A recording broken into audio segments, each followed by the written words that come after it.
10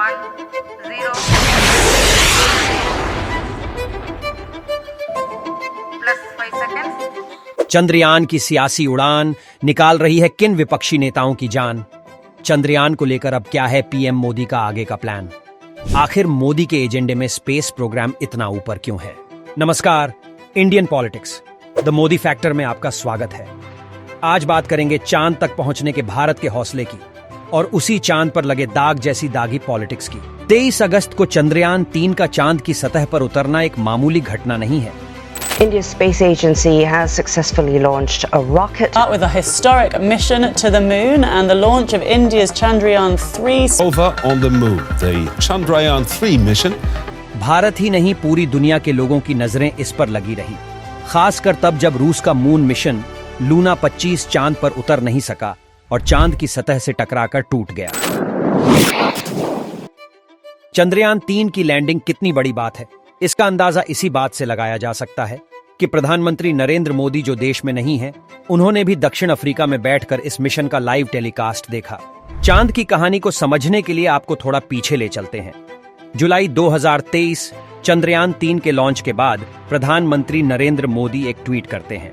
लिखते हैं कि ये एक नया अध्याय है और इससे हर भारतीय के सपनों और आकांक्षाओं को नई उड़ान मिलेगी। उधर कांग्रेस के नेता के सी वेणुगोपाल ने भी ट्वीट किया, कहा कि पूर्व प्रधानमंत्री जवाहरलाल नेहरू के सपने इसरो, जिसे इंदिरा गांधी ने सींचा और राजीव गांधी और मनमोहन सिंह ने बढ़ाया, उसने एक नया मील का पत्थर स्थापित किया है।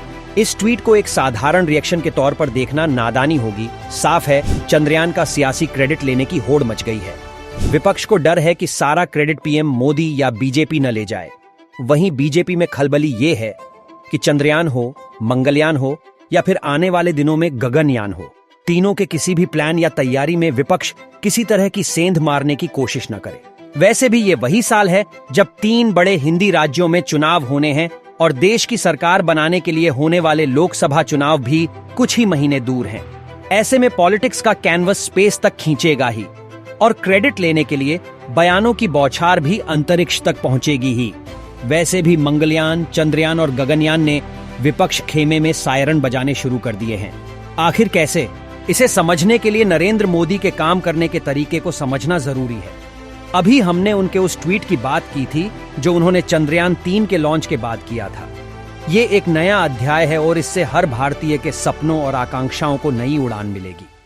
अब ट्वीट में सामने भले ही खुद मोदी दिख रहे हों, लेकिन शब्दों में हर भारतीय वो लिखना नहीं भूलते, यानी श्रेय, गौरव, गर्व और उम्मीदों से हर भारतीय को कनेक्ट कर देते हैं। चंद्रयान ही क्यों, जब भी कोई भी भारतीय टीम अच्छा प्रदर्शन करती हो, जब भी देश की पहचान से जुड़ी कोई बड़ी कामयाबी दिखती हो, पीएम मोदी का ट्वीट जरूर आता है। जब जख्मी देश ने बालाकोट में सर्जिकल स्ट्राइक की, तब भी ये गर्व और श्रेय पीएम मोदी ने हर हिंदुस्तानी को ही दिया। बात हर हिंदुस्तानी की ही की। दूसरा, पीएम मोदी का होमवर्क, उनके काम करने के तरीके में उनके मजबूत होमवर्क की झटक दिखेगी। चाहे उज्ज्वला योजना हो या फिर घर घर शौचालय, बिना होमवर्क और तैयारी के और प्लान ए और प्लान बी के पीएम मोदी आगे नहीं बढ़ते हैं। पहले जमीन तैयार होती है, उसे उपजाऊ बनाया जाता है, तभी बीज बोए जाते हैं। अब स्पेस प्रोग्राम को ही लीजिए। 2014 में जब नरेंद्र मोदी पहली बार प्रधानमंत्री बने तो चंद्रयान 1 और मंगलयान लॉन्च हो चुके थे। सितंबर 2014 में जब मंगलयान मंगल ग्रह की ऑर्बिट में पहुंचा तो पीएम आगे आए और उन्होंने हर हिंदुस्तानी के लिए इसे बड़ी उपलब्धि बताया। इसके बाद के आने वाले सालों में वो इस पर मिशन मोड में काम पर लग गए।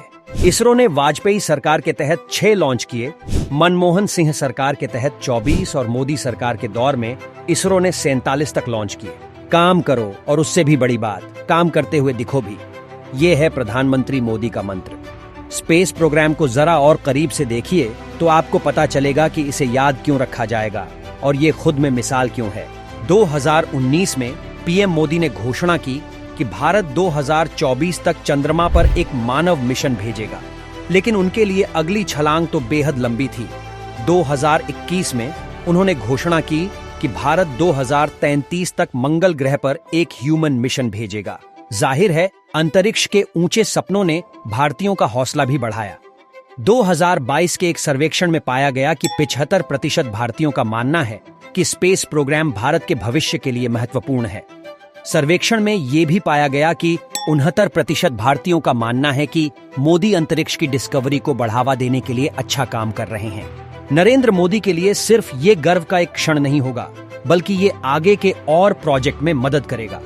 जैसे कि वो हमेशा ऐसे भारत की बात करते हैं जो अपने पैरों पर खड़ा होगा।